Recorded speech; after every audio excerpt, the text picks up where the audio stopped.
G'day, friends, air conditioners, and other cool units. Welcome to another episode of Writing Corner, where I explore my writing journey.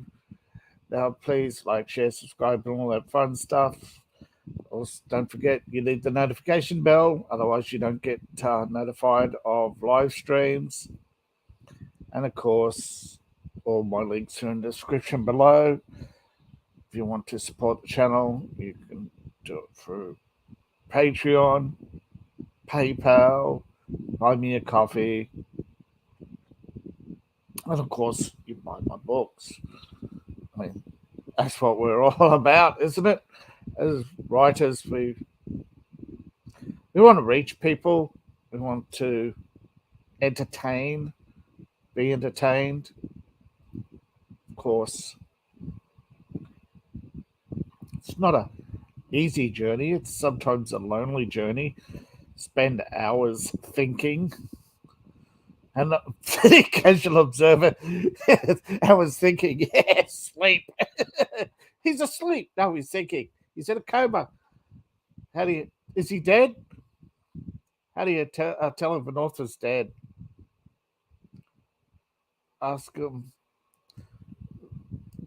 You basically say, trying to think. Yeah. I'm thinking about leaving a 3-star review. Little stir, maybe a 4-star. Oh, are you? 5-star, maybe? Yeah, he's not dead yet. Of course, you feel like you're in a coma waiting for, sometimes waiting for reviews. But of course, these days, to leave a review, other than, say, Goodreads, it's actually getting harder than a lot of people say. Hey, I used to be able to leave reviews. I can't anymore. And I actually think it's really mixed.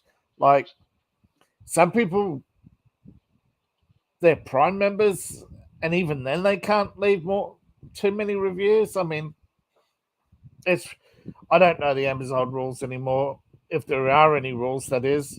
Of course, I don't want to make my predictions about the state of Amazon, because it seems to be always in a constant state of flux, isn't it? People say they can't leave reviews, and I think, like, if you purchase something, there's actually a period, a waiting period. Plus, there's if you can only leave so many reviews on stuff you haven't purchased, like, because Amazon gets worried. They sort of know people get review copies to leave reviews on Amazon. They still don't like it. Then, of course, people get flagged for their reviews, so they stop getting. I mean, it just doesn't seem to be anything other than, hey, if you use them often enough, yeah, you can leave more and more reviews. There doesn't seem to be a count that actually tells you when you get cut off. It just happens. But of course, I've always criticized Amazon's corner cutting, cheapness, bad UI. Although the last 2 years have been pretty good for the site, though. I don't like the new layout for the reports. I don't get it. I guess, and this is really a guess, is when you go through shopping centers, you notice every 6 months, or some shopping centers every 3 months, they change the floor layout. I think it's like Amazon's like that, They keep changing the site to keep it feeling fresh. They wait for enough people to say it doesn't feel fresh anymore, and then they just rearrange the deck chairs. Because there's no formula for websites. You get a good website, you don't get a good site. You get a lot of visitors, you don't get a lot of visitors. It's like a YouTube channel or a book. right now it seems to be a state of confusion. I think superheroes are still riding high, although you think with the movies doing the performance of some movies really poor, but still superhero comics. There's a lot of indie ones. And of course, some people ask, why didn't I get into comics? And it's just, it would be less writing per month, but then you are at the mercy of artists. And unless you're drawing your own comic, or you really know somebody who's really into it, you can be left high and dry.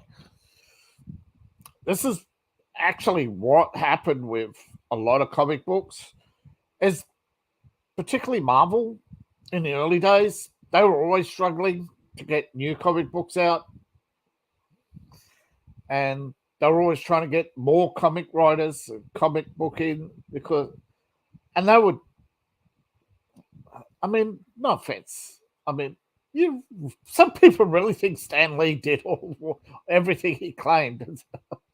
He did covers, he did he did some sketches, he did outlines, he did like 20 things over the course of 20 days, and then took a few days off. He was a hard worker, he was a prolific creator, but he had a team of people working 3 shifts a day practically. And yeah, eventually,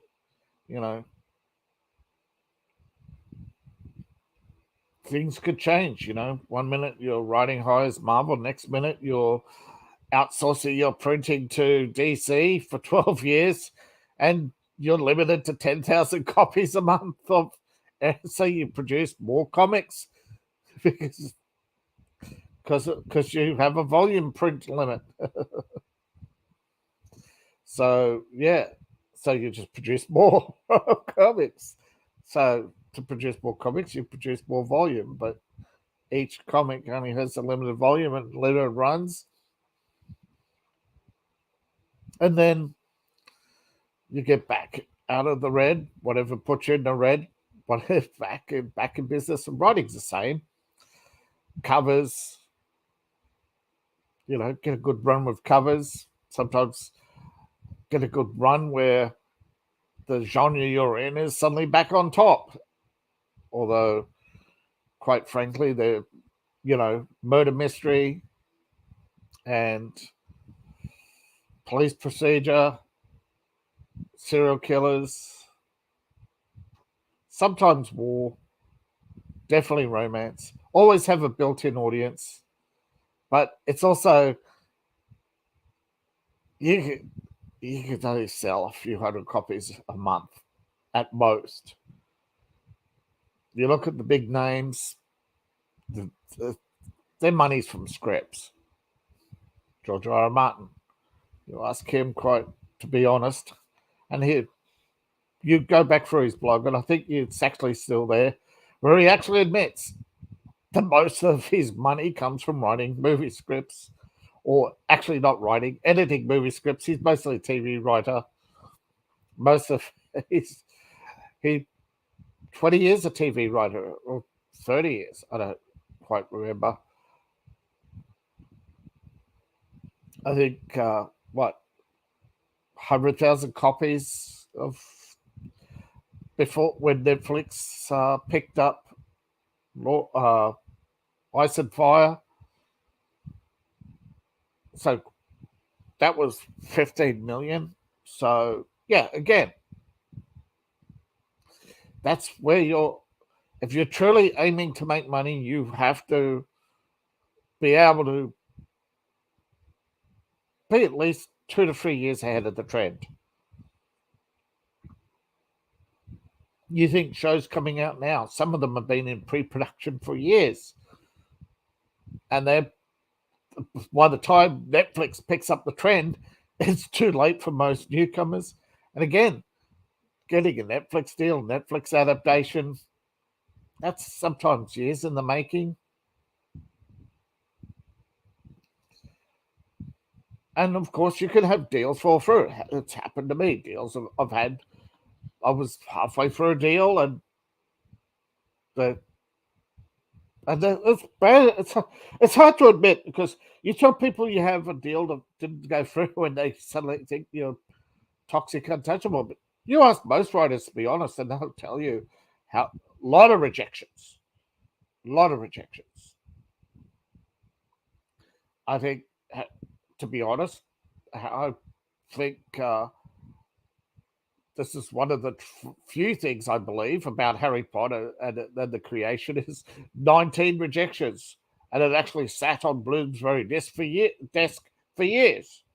The book was 20 years old and sold hardly anything in its first publish, uh, and they were almost ready to give up when um, just rumors of a book deal. So, and I think some rather clever marketing got their first million sales.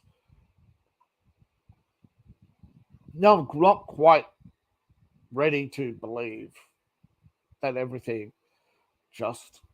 I mean, look at Warner Brothers and the trouble they're in, and then it all does trace back to the fact they gave J.K. Rowling way too much money for Harry Potter. The money that it's made, you may think, yeah, well, she got what X? She got no, no, it just doesn't make sense. And rightfully so. The people who made awful deals have been canned, including J.K. Rowling. It's I know, and a lot of people you ask, they would want creative control too. Creative control is a definite must, I think, for most writers. But you have to look at it as a double-edged sword. You can go from popular to zero very fast with one mistake. And when you look at the quality of, um, and I would say the decline of quality already started back in book 4. I think that's the Order of the Phoenix. I think that was the most that was put into any one book. And then from then on, it was just formulaic. Harry following a very Harry on the rails, very formulaic. And really, then you look at something like Lord of the Rings and you think, the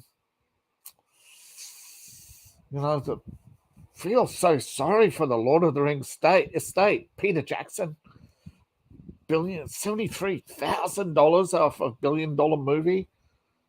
Terrible, terrible deal. And I think Christopher was old. I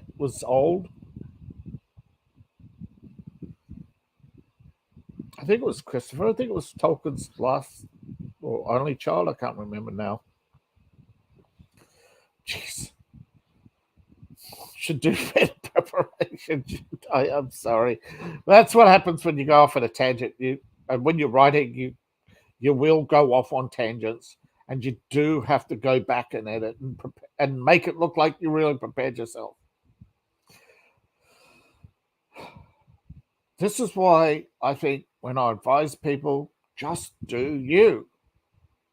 You have to do you. If you're authentic and you have authentic fans of you, you're not chasing the trend, and you're not trying to be ahead of the curve. And you look, and you've got to realize that for every Stephen King, there is, ta-da, thousands like me. And look, even Stephen King, remember, You know what made his books popular? They were cheap. They were cheap. You can't get that now easy, can you? A lot of people pulled up the rugs. Plus, Stephen King didn't have anywhere near the competition there is today. A lot of his movies just had his name on it for practically nothing. And yeah, I suppose if you want to trade fame for fortune, trade away your rights, trade away your possibility of a fortune, just to be popular or more popular. I suppose some people could, but right now the horror genre is I think other than the Annabelle franchise, that look at Aliens did way better than all of Stephen King's movies put together. I think ultimately people remember the name, but the book sales aren't there. And do you want to be? And I think right now Stephen King's going to be remembered as that madman with Trump derangement syndrome, spending all his time on Twitter. Well, his remaining years on Twitter.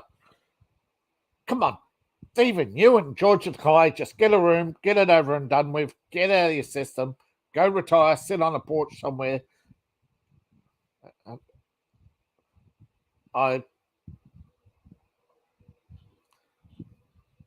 don't begrudge the fact that there were a few interesting books, but there's so much crap. Now you could be prolific. You could probably pump out, if you want, and you get rhythm, you pump out a 75 to 125,000 word novel every year. You could do a Tolkien, write lots of little novels, build and expand on them, spend 20 years and produce an epic. Both will succeed. Both will make money. Depends. Remember, I think Tolkien was an English professor. I think Mary Shelley was one of the few writers I know of, off the top of my hand, that what you would call an old-timey writer who made money from writing. Hemingway. So I said, Hemingway, I believe most of his money came from his estate. He was paid to be a journalist. And of course, under the table, he was paid to be a British spy.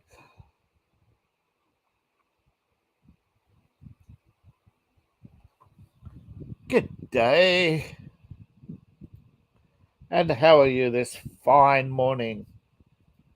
Of course, don't forget there's a bit of a delay between the time I ask questions and when you answer, Jonathan. And of course, apologize. I think I actually I'm not sure if you've been here before, so you have to remind me. I think you have. I'm still not remembering the different channels that I've been on. So it's sometimes I forget. Sorry. It'll come to me. But I was talking about Hemingway, professional writing. I mean, Tom Clancy, he actually admitted at one point he was only getting $40,000, $50,000 a year. That's it. The Psycho Sniper. Yes, the Psycho Sniper. I remember now. Yes. Still trying to think. Do I want to write it first person or third person. I think if I do it first person, I got out of the car. Of course, we had that conversation in a dialogue. It's so hard to get away from. It's so frustrating in a dialogue. It helps. Really does. Mumbling under the breath, especially for a psycho. I knew I'd seen the name Jonathan. I just didn't remember Rosie. Sorry. You're going to have to. Risongo. Yeah, it's one of those words you can't say in parts. It's like there are no. It's one syllable. Looks like three. No, it's one syllable. Like Keanu Reeves saying his real name in John Wick 3, where you hear it the first time. Jeez, you really rehearse that, or you got a Russian speaker to rehearse that to you. Because you said it in one syllable. Yes, whenever I see a long name and a lot of consonants, yeah, you say that in one breath and you never say it again. I don't mean to insult you by mispronouncing your name, Jonathan.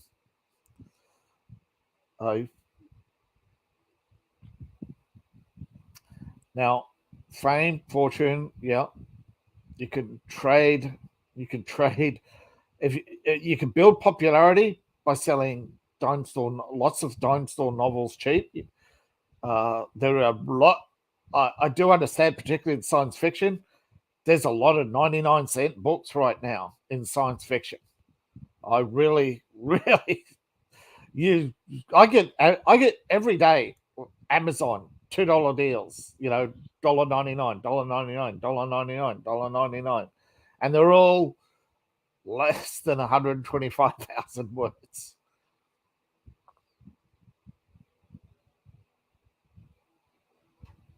Cooking at the moment. I had a little something before I came on. Don't want to have the growls during the broadcast. But for me, morning it's actually 11:23 p.m. here in, well, not so sunny Brisbane right now, as it's in the middle of the night.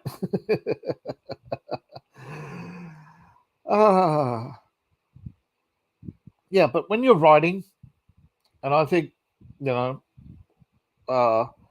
regardless of your goal, if your goal is to be rich and famous, I think, yes, you'll tend to copy the style, chase the trends,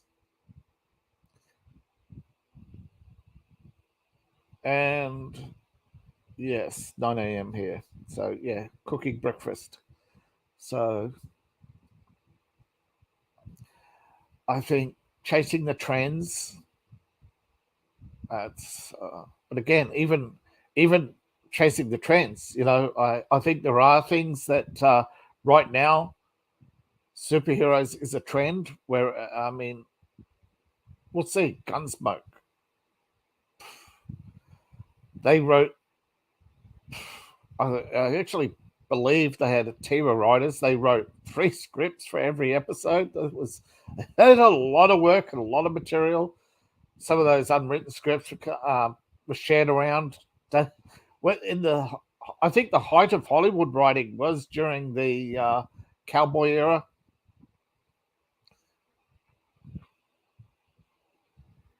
But right now, and of course, cowboys were the predecessors to the police. You went from cowboys to police procedure to action movies to superhero movies. And I think we're seeing a shift, like definitely Maverick and possibly we're going to see a competition between video game adaptations and I think the modern war story. Like, I think we may see a Call of Duty movie, and that will progress I think that's definitely on the works. I think they're just struggling right now because everything's superhero. But I think, and this is going back to the days of Monolith Studios, where they started developing the Hollywood formula, is when they realized they needed to do 6 movies. The Monolith, I think, was only doing 6 movies at the same time, and it wasn't enough. And I think that's where Warner Brothers is getting in trouble, and I think Disney's starting to get into trouble, is that they put too many eggs in one basket. Like with animation, they tried to focus solely on Pixar and didn't realize production schedules, even expanding the studios. It's like there's in every movie, in every studio, you have gatekeepers. Like in Pixar, everything's, you have 12 projects, but they're all still going through a few gatekeepers. So you've got a lot more down. The fewer companies, you have more downtime because you have fewer and fewer gatekeepers. So, and these gatekeepers decide what content at what time proceeds. So you got pre-production, where the script is pre-production. You have which involves the script and then viability of the script. And then the script is deemed viable. They plot the sets, plot the schedule, start casting. Then it goes from pre-production casting and into production, in which sets are made, everything's scheduled. So that's why so many things are hit and miss. Where I think is in the days of Monolith, when they produced fewer movies and had high demand, they could craft better movies. But then other studios came along, particularly Warner Brothers, who produced more content, Universal, more content, and they started filling the demand. And Monolith couldn't keep up, and they eventually broke up and closed. Some of Monolith was taken over. Some of it became Paramount, CBS, and others. But big studios can collapse. And if you want to be a Hollywood writer, really, I think script writing, you hear it all the time. I think that's also becoming gatekeeping. So, and deals again, if you want your book adapted, you just can't go to Netflix and say, "Here's my book." They'll say, "Where's your agent?" It's a bureaucracy, and getting published is a bureaucracy. I think that's why I'm self-published. I even though I probably should have spent another year marketing my book to see whether or not I'd get that I, been marketing my book already 2 years before I said no. I'm self-publishing. I'm getting screwed around. I didn't like the deal I had. Took the book back. Put my head around the issues, and put it back out there. I got screwed. Like the publishing deal I had to get edited, and I don't get it. I really don't. I got it. Even professional reviewers and that, nobody pointed out until well after my book was published how many I know, particularly people assume just when you say you're a writer that you have excellent grammar and excellent spelling and excellent formatting, where you just have a good rhythm, a good timing. You don't have too many short paragraphs. You don't have too many long paragraphs. You have just the right pacing in the dialogue. You don't go over 4 or 5 pages, although lots of stories break those rules.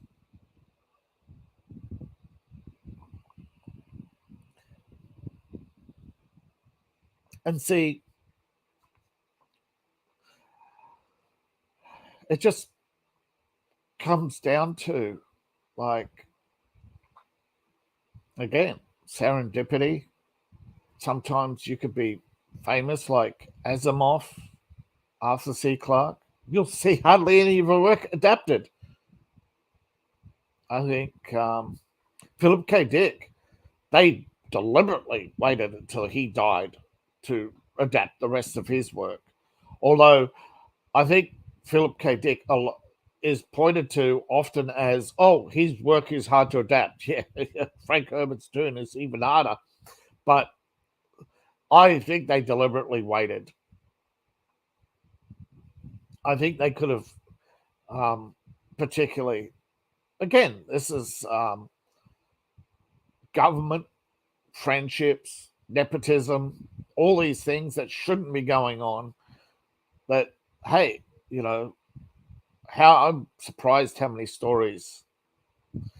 I mean, they did a study recently on the Shakespeare adaptations of Shakespeare. Could you imagine if Hollywood was forced to pay royalties and rights on everything that they adapted into movies? I mean, just Shakespeare alone, 485 movies could be considered adaptations of Macbeth. Adaptations being in quotes. I believe the article was called Hollywood and Plagiarism. If Hollywood was actually held to the same standards and rules they hold others when it comes to adapting work, and sometimes, like, Hollywood make a movie about a IP that isn't covered by copyright, and then they'll copyright the image or copyright the name or take out a trademark, which shouldn't be able to happen. Of course, I don't understand why Disney let Winnie the Pooh go, but I believe they were testing the waters, and I believe that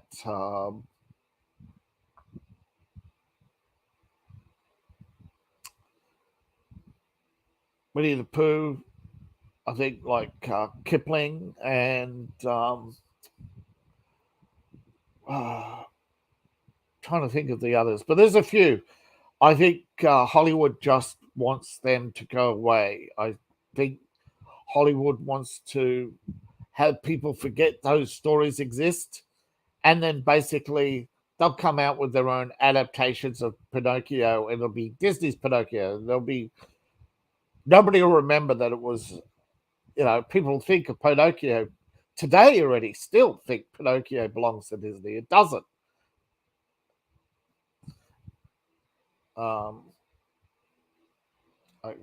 It's like Winnie the Pooh did not belong to Disney. They didn't create Winnie the Pooh.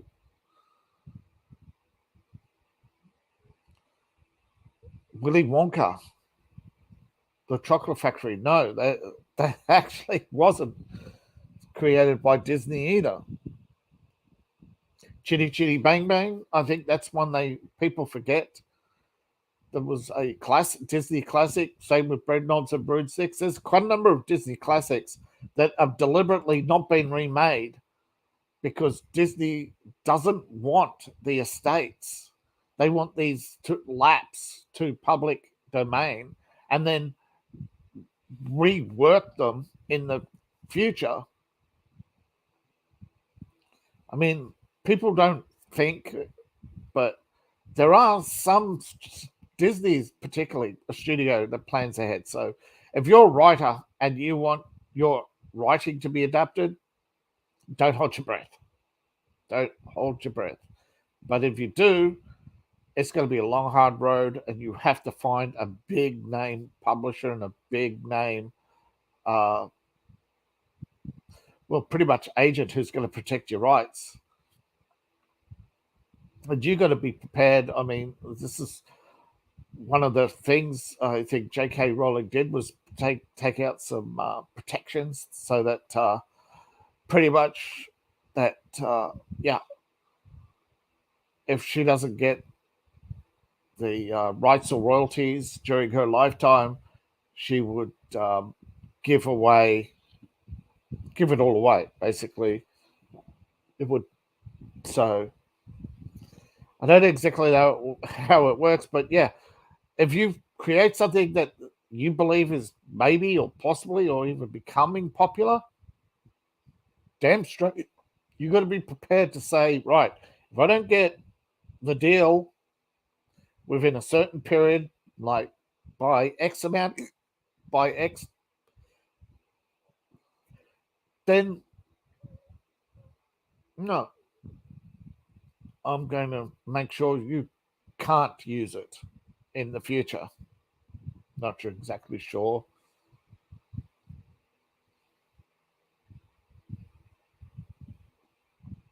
But yeah, I believe, what was it recently? Netflix paying, um, saying that they will just hold their breath for the Snyderverse. Yeah, so rights are something very important to a writer, and you have to actually understand that Hollywood is in the business of protecting its bottom line, not your bottom line. Now, I wish the International Association for the International Writers Federation was actually stronger and could do something. I mean, it's sad. I mean, I hear it all the time, like, with carpenters, bricklayers,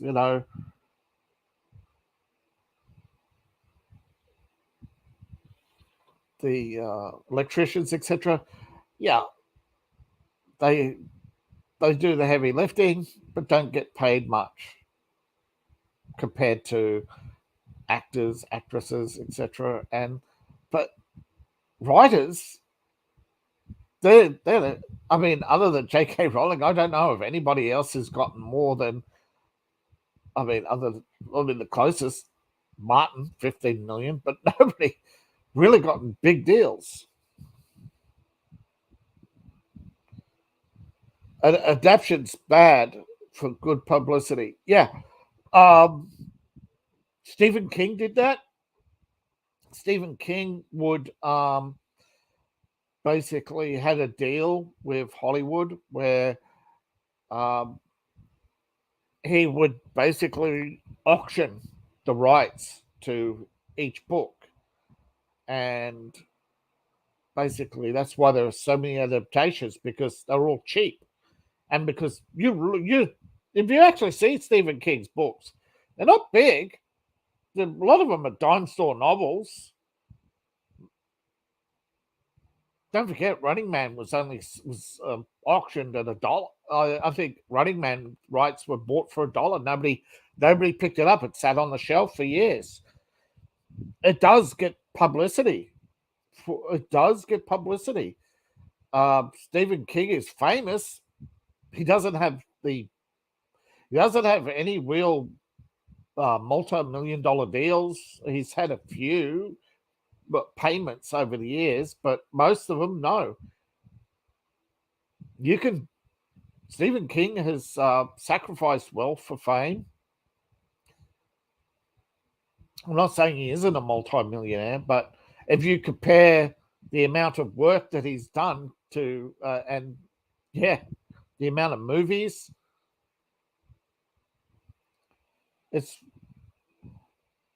and one of the ways you could turn good publicity again to your favor, I think this is what Stan Lee did, is to get your name onto as many publications as possible. There are not that many, though, for writing these days, but there's still lots of anthologies produced every year.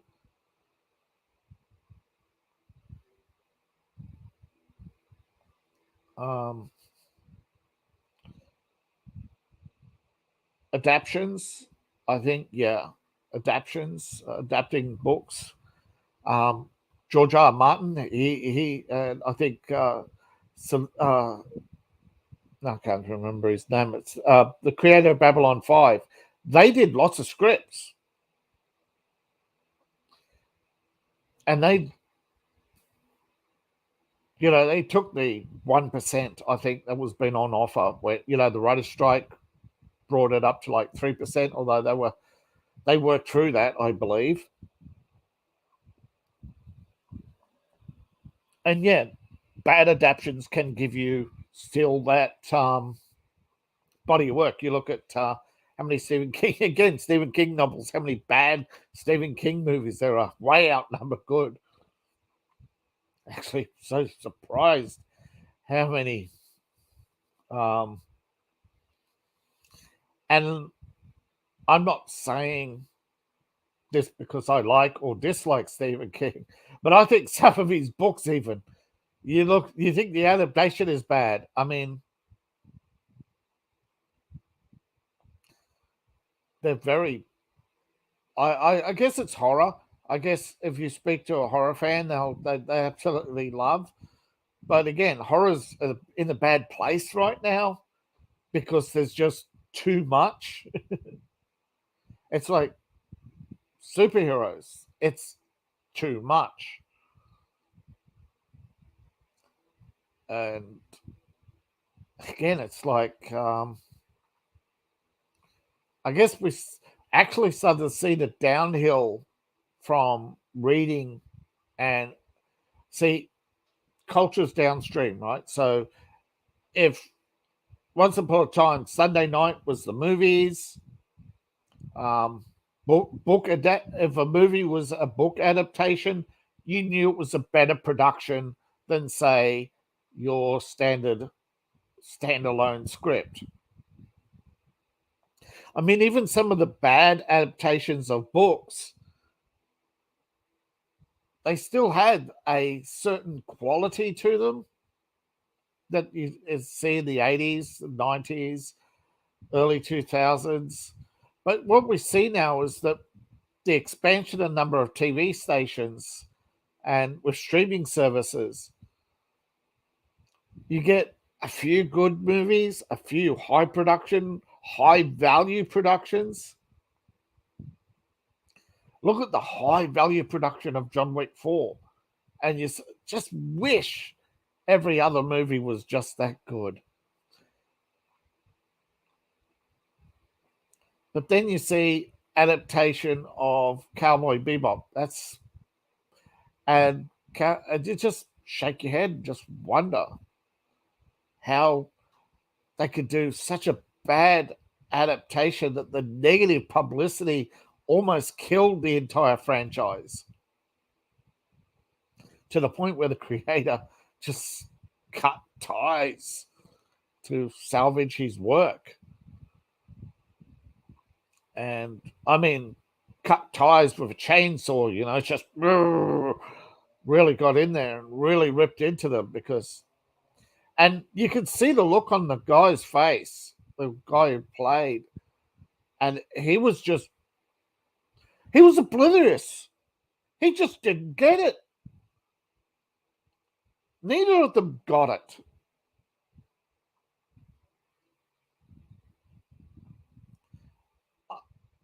There's a real disconnect there. And yeah, a bad adaptation is a high risk, very high risk, because you could get a Cowboy Bebop moment. You could get a Children of the Corn moment, however. I think right now, I'm trying to think of the name of the movie. Right now, one of the best watched movies, I think, on Netflix is like 12, 15 years old, and it was a bomb when it came out. And it was called a bad adaptation, and the author actually said the movie was in name only, but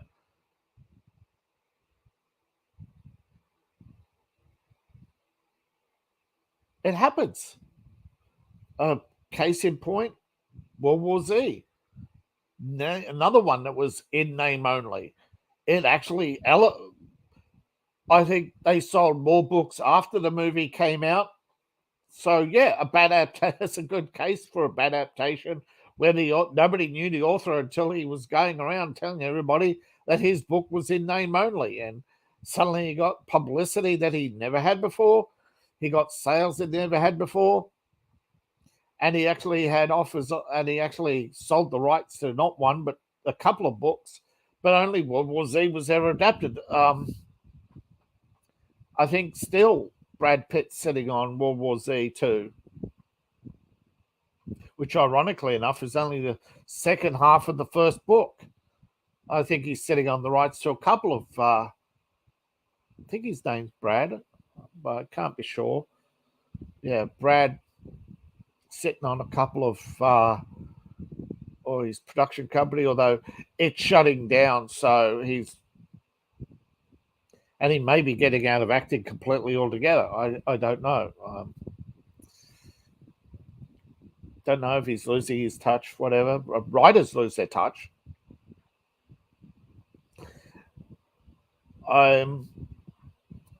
What I was really thinking, it's not so much bad adaptations, it's how much you want. Like, and remember, the cheaper you are to Hollywood, the more likely you are to get adapted. That's just the way it goes. And I could tell you from personal experience, the average offer is a lowball, a high value production for an IP that they'll adapt to a series that they'll invest $100 million in. They're not going to pay more than $300,000 for the script. And they expect you to put in a lot, $300,000 worth of promotion into it. So you'll get $300,000, pay taxes, and worse, you'll be flown about hotels, and of course that's considered income in many countries. So they really drain you. It's really, really, you're really hoping, and this is why a lot of adaptations are only done once, because you're really hoping you make money. Because I mean, look at George R. R. Martin. He's had to do to pay the bills. He's had to do appearances at conventions. We also suspect that he can't afford a ghostwriter. I don't think he has a writing team anymore. Whatever happened to that 15 million, it's probably been eaten through.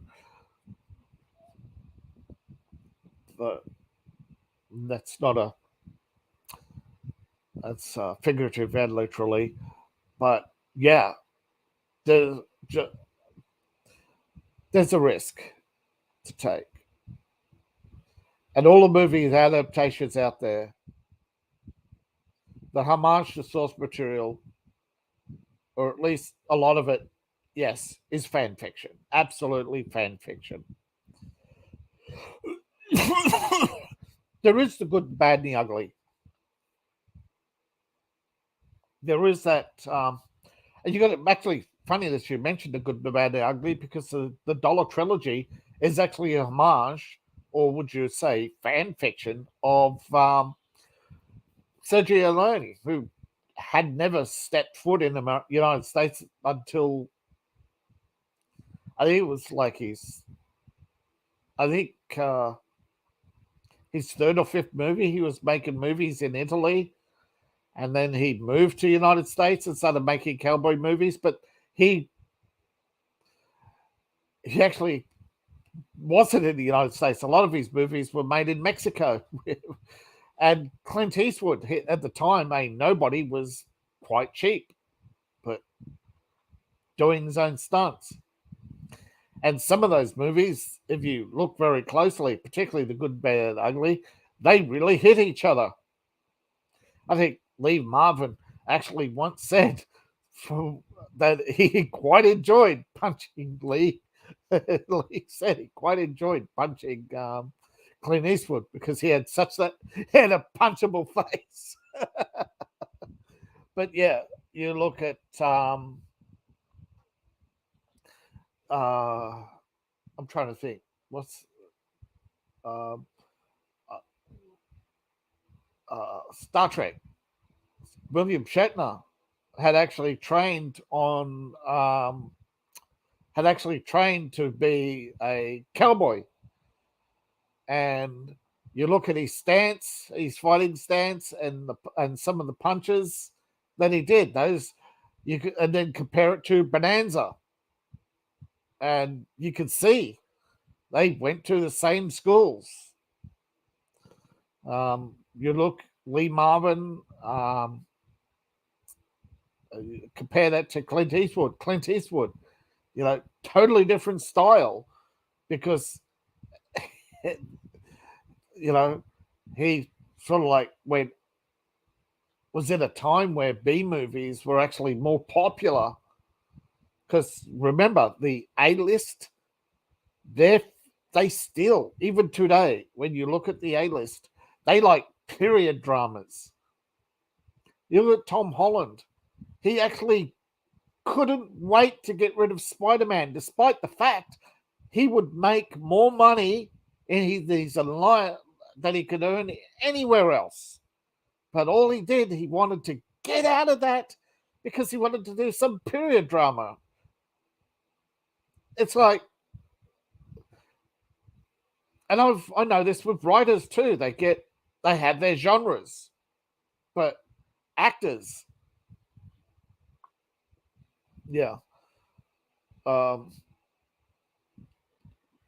actors stepping out of their roles, I think, is more easier than a writer saying, "Yeah, I can write a murder mystery. If I can write science fiction, I can write a murder mystery." Actually, I studied.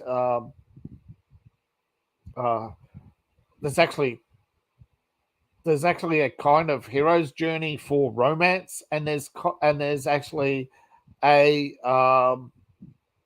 Agatha Christie's Guide to Mysteries. And if you read Agatha Christie's Guide to Mysteries, I actually don't think it was written by Agatha Christie, but it goes backwards. You start with the killer, and you have an arc, and you go like this, and it's like a parallel arc. You have your protagonist and antagonist with two arcs, and you have them here. You have the crime, and which you had the detective looking at the body. You have the witnesses. You have, and you could see this in. I think one of the. Geez, I can think of his name, David Jason. Actually, one of the best written crime dramas was Cracker. And he died recently too. He's the guy who played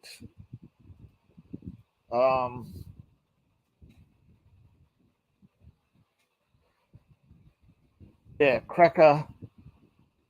Robbie Coltrane, and he died recently. One of the best written. One of the reasons why it was because it was written, and you could tell. I think if you ever read of how crime dramas are read, you could take and see that they pulled this, and they did. They wrote a parallel arc. They wrote the crime from start to end. And then they just filled in the footsteps, and then they took out the crime drama. So you get the footsteps and what they observe in each path, and they have a whole lot of. But in Cracker, he homes in straight, and you see this with Columbo, and they wrote from start to finish. They wrote the entire arc twice, once with the criminal and then again with the detective, and then they took out bits and pieces of each to make one story. It is such writing a mystery or particularly a murder mystery or is a very complex, very in depth. So you actually think in that they are always paying homage to Agatha Christie. I can't think of who else, but there's actually, if you go back to Agatha Christie's days, there's actually a few writers before her. And I think since then, I think I can only think of Patterson. I can't think of anybody else right now. The only Patterson I can think of, I think at the moment, is Along Came a Spider, but I want to just make sure that it was him. Yeah, James Patterson was Along Came a Spider. That was quite some time ago now. But it was poorly adapted. Was never written for Morgan Freeman. And quite a shame that they never continued Cross. That would have been a good series. But I think because it was so poorly adapted that Alex Cross died. It was a bomb. But it's a case where, geez, great source material. But Morgan Freeman was already too old. Alex Cross was written as a younger man, more confrontational, and they wrote him too sedimentary, more methodical. And again, you look at another bad adaptation that could have been better and was a homage more than it was an adaptation. It was fan fiction downright. Was The Bone Collector.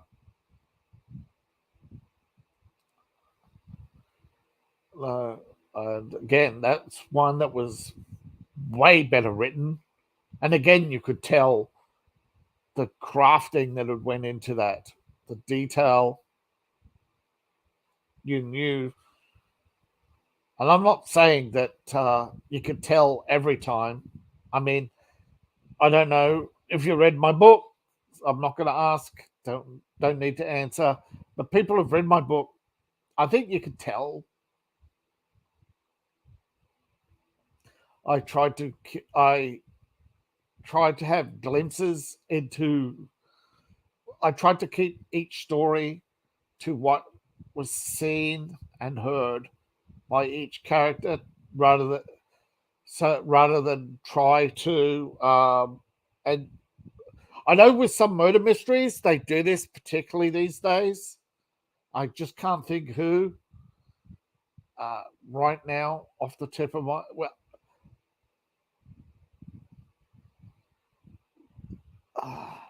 I just can't think who. Where you see too much, you know too much.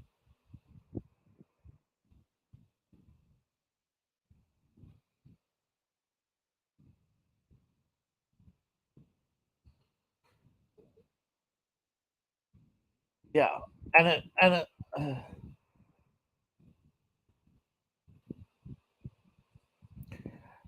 and when you, I suppose, when you see it, you know it.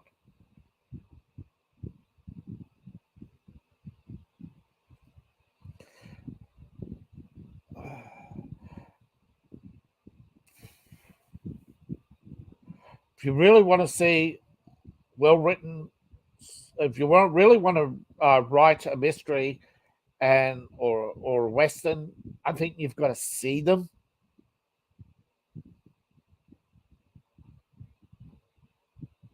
It's like comedy because it's very subjective.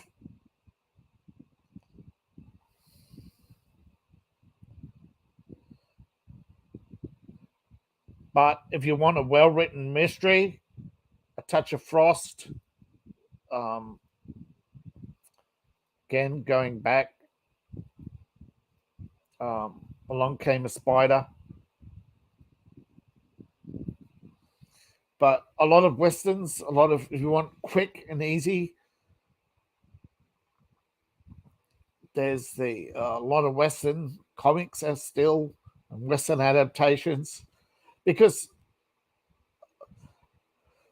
I think one of the reasons why westerns even today still persist is because they're such easy stories, and they're easy to pay homage to source material, and it's very hard to copyright a character or say, wait, you took this is Bonanza XYZ or Marshall Dillon or whatever, because a lot of them are so the same. And you look at even Leslie Nielsen has done a western. How many actors even today have done a western? I thought they had gone, Clint Eastwood brought them back to life, and every year you'll see a few westerns come out, even if you haven't seen or heard them. In the mainstream media, they're still made every year. Most of them are actually made in Arizona or northern Mexico. Oh, I'm getting way off track because technically John Wick is a western. And at first you would think it's glorified fan fiction, but it's actually more layered, more depth, and that gives you an insight into what the difference is between good writing and a homage is. So even something like Shoot 'Em Up, which is 2007, it may on the surface appear to just be another cash grab movie, but it's well written. It could be considered glorified fan fiction. And good, bad, ugly Netflix adaptations have them all. And I think I'll finish soon. Good, you can an example of good and bad adaptations before I go is Harry Potter. If you haven't read the books and you see the movies, and then you might read the first couple of books, you'll actually say, well, there's stuff they left out, but it's still a good adaptation, because you can see they literally lifted the script from the dialogue, right? A lot of the script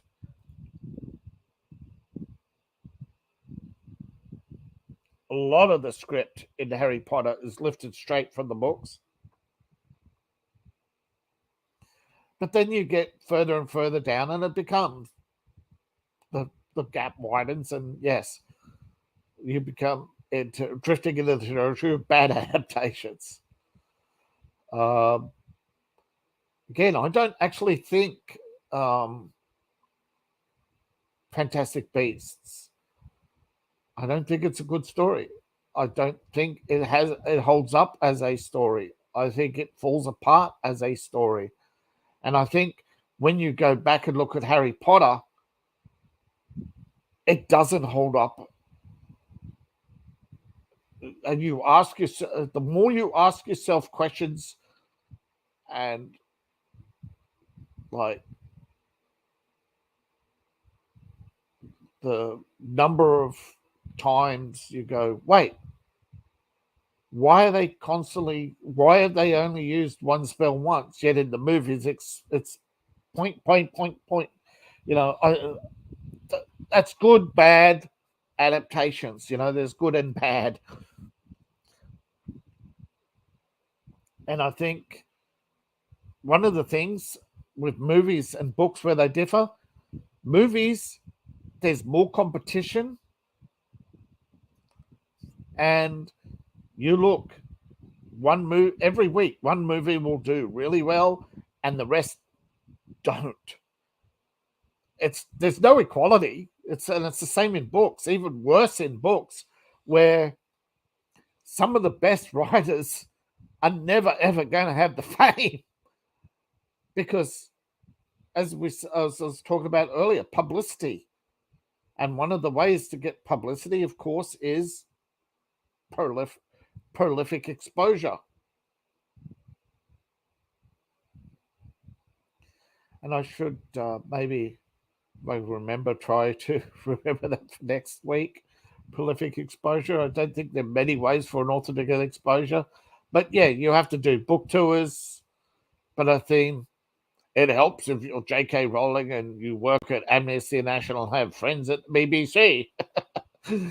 But I think that's where it's more about who you know than what you know or how good your work is. And that's really what I was saying before, that unfortunately, just like the movie industry, it comes down to nepotism. And it shouldn't be like that. But that's the way it's been. Now, hopefully, before I go, yeah, I am thinking about keeping the inner dialogue, and I'm not sure, but I might actually keep it in third person, and I'll give the sniper a name, and I'll try not to be cheesy. I think that's the problem. Like, it's funny. Superheroes, like Taskmaster and that. Isn't it funny?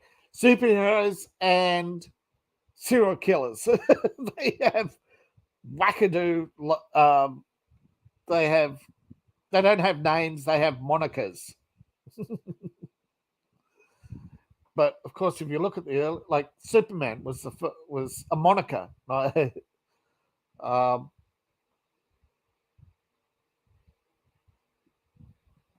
It's really weird, the tie-ins, and yeah, superheroes and supervillains. I think those stories have always been around, and I think it's like I said before, you had cowboys for the first big, but yeah, horror. So it's a permanent genre. So is murder mystery, serial killers. But I mean, I think ultimately you have to decide. Everybody has to decide for themselves. Are you going to write? Are you going to be an authentic writer and write what you know? Or you're going to be a script writer and write what you're told to write and try to trace the trends? That's between you. That's between you and God, you and your publicist, you and your agent, you and your family. I'm not going to judge you or judge because ultimately, if you're a script writer and you excel at it, then you could say quite rightly, I'm being my authentic self. But I think ultimately you just have to accept the fact. And I think for your best, for your mental health too, accept the fact that you may not, that your chances of success are slim. And even if you are adapted, if you get picked up for an adaptation, could you imagine how you would feel if you were 70 something and you saw Captain America for the first time and you were the creator of Captain America and you're going, God, it took him 40 years between the bad one and the good one. 40 years. It's, I think bad adaptations are done on purpose. One, to be cheap. Two, because they don't like them. I think that's why you had bad video game movies. I think they really do. I really honestly think Hollywood wants the musicals. You can see that every so often they produce a musical like La La Land and push it and push it and push it. La La Land could have made money, but if you add the amount of publicity that movie had, they bombed hard. They really pushed that movie.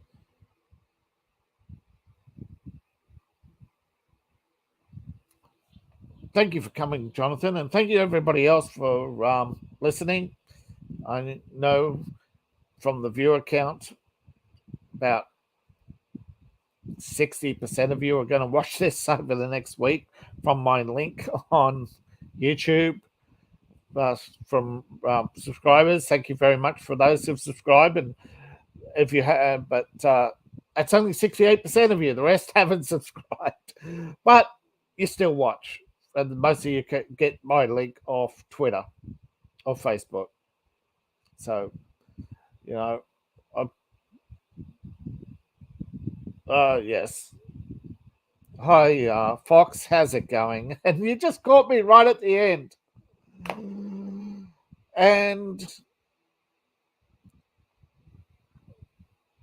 thank you for coming, Fox. Anyway, and my offer still stands. I'll contact me through Facebook. Yes, subscribe now. Thank you for subscribing. You can contact me through Facebook and arrange. But I think I'm busy Tuesday. If you want an interview, not this week, but next week, there's an interview. I'd love to. Thank you, everybody, for coming. Thank you. Good night. And hopefully see you all next week. Bye for now.